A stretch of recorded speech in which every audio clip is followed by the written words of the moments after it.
003航母即将下水之际，德媒却称关键技术窃取了欧洲，有何依据？事实的真相又是如何呢？西方频频拿003航母做文章，又反映出怎样的心态？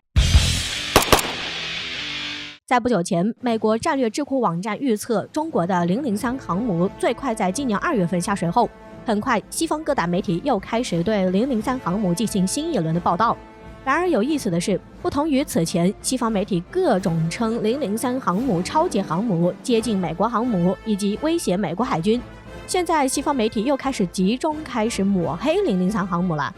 首先是 CSIS 智库率先开炮，称中国之所以能快速建造003航母，也是得到了很多国家与地区的帮助，因为建造003航母的江南造船厂实际上是军民两用企业，其3%的订单来自于巴西、法国、阿联酋、瑞典、荷兰以及台湾地区等。正是有这么多的境外订单，江南船厂才有钱去建造003航母。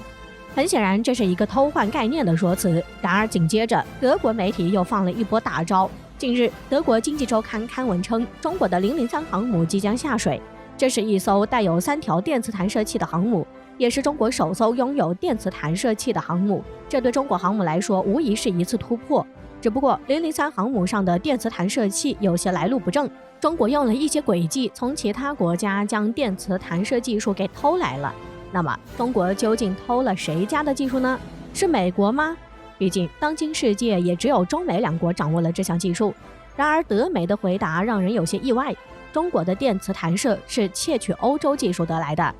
德媒给出的依据是，在2008年的时候，中国株洲中车时代电器以1.09亿人民币收购英国半导体公司丹尼克斯的75%股权，而这家公司有一项专利，便是通过一种新型的晶体管开关，使得大量的电力能在设备中快速开关以及流通，并且不会过多的损耗电力效率。而这个开关被认为是电磁弹射的核心技术，因此中国正是窃取了这个技术，才使得中国的电磁弹射获得突破。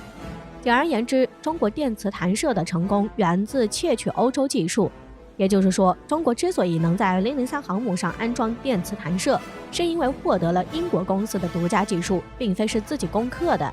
那么问题来了，为何英国自己的2艘女王级航母还在用滑翔起跃的方式？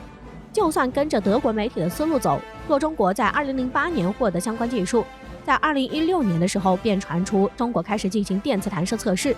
也就是说，中国只用了8年就将基础掌握到了实践上，这是何等的速度！电磁弹射技术早在上世纪40年代就由美国开始验证，因为技术过于复杂，随后西方又转向蒸汽弹射上去了。直到2013年福特号航母下水，美国才首次在航母上用上了电磁弹射器。换句话说，就连美国都要花70年研究才能用上的技术，中国只用了8年攻克了。而且，如果了解中国电磁弹射相关技术的根源，以及中国的电磁弹射之父马伟明，就知道德国媒体的说法是有多么站不住脚了。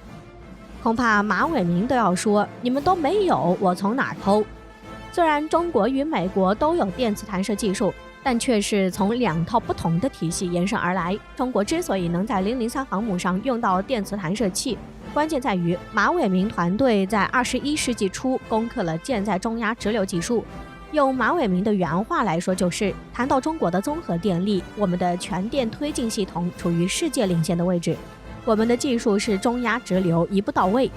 美国目前是中压交流，还处于第1代水平，差我们1代。他们目前才开始做预研中压直流，要赶上我们是10几年以后的事情。换句话说，中国是舰载中压直流技术的开创者，领先西方几十年。而003航母的电磁弹射器用到的正是舰载中压直流技术，也因此，中国电磁弹射技术的优势相较于美国显而易见。美国福特号航母因电力系统供应问题，导致电磁弹射与升降机故障频发，而不得不推迟部署的时候，中国的003航母已经能作为常规动力航母，就敢使用电磁弹射系统了。如果说中国真的是窃取了西方技术才能造出电磁弹射器，那只有一种可能，中国已经发明了时光机，穿越到未来偷来了西方技术。因此，德国声称中国窃取欧洲技术发展003航母的观点很容易被反驳。而而近年来，西方媒体在中国窃取西方技术的问题上，经常大做文章，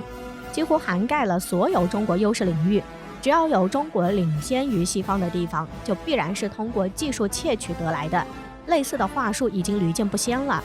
无论是说003航母的发展靠境外市场，还是说003航母电磁弹射技术靠偷窃，似乎都是有意切割中国自身的努力与技术发展的关联。其实这些宣传对于003航母的建造进度会有丝毫影响吗？很显然不会。西方在003航母的即将完成频频发出负面消息，其实从另一面反映出，面对中国航母的发展，西方已经开始乱了阵脚。为何这么说呢？诚然，说003航母总体上超越美国福特号航母，或者是中国海军实力超过美国海军的实力，自然是不现实的。比如承认中美之间还是有差距，但真正让西方担忧的是，中西之间的差距正在缩小，而美国海军似乎陷入到一种死胡同中。在冷战结束后，美国一度天下无敌，再加上在相隔万里的中东打了几场不对称战争，直接让美国估错了未来的形势，导致军事装备研发进入歧途。我们就来看看美国在冷战后建造的主要军舰吧。首先是滨海战斗舰，这种战舰优势在于高速与隐身以及对陆攻击，因此舍弃了垂发，没有反舰导弹，只有一门火炮，价格还不菲。结果就是这种滨海战斗舰仅只能应对美国充分掌握制海权的情况下才能派上用场。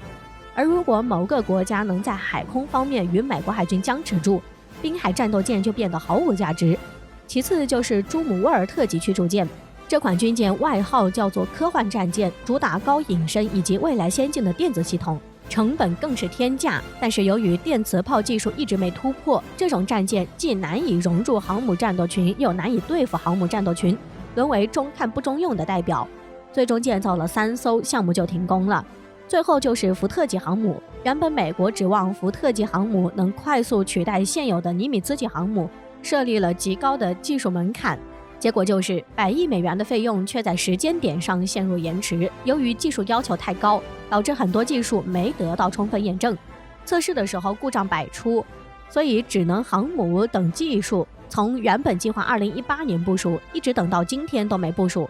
另外就是在建造福特号航母的时候，美国的造船工业已经呈现衰落的趋势。最典型的例子就是福特号航母的模块组装都必须要依靠从中国购买的龙门吊。说了那么多，也就能理解为何以美国为代表的西方媒体对中国各方面都开始带节奏。美国或者说西方的技术依旧很强，但是随着中国不断缩小差距，西方的自信心却逐渐没了。